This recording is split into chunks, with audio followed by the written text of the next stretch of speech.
Ito niyo ba yung sikat? Yan, yung nakaitim. Pinapahirapan ako lagi niyan. Tuwing may event, yan. So lagi akong pinagagawa niyan.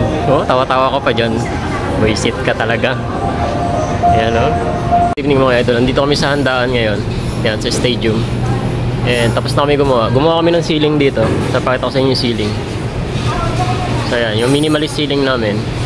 Tapos, gumawa kami ng pillar doon. So doon siya ilalagay bukas. Ha? Bukas? O di babalik na tayo bukas. So alas 6, 2 mag-start hanggang alas 6. So ito yung Bini. So siyan si Kat, yung nag-recommend sa amin doon kay client. So ito, pakita ko sa inyo. Bini team. Pinahirapan ako ni Kat dito eh.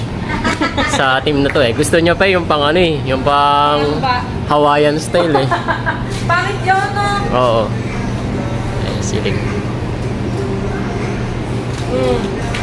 Ang ganda. So yan, so mga gusto mag-book, message po ako, Rator Event Stylist. Mas maganda na makapag-message kayo para ma-replyan ko po kayo agad. Kung di man po ako makapag-reply, so busy kasi marami rin kaming event and marami ring pinagkakaabalahan. Yun naman po and cheese.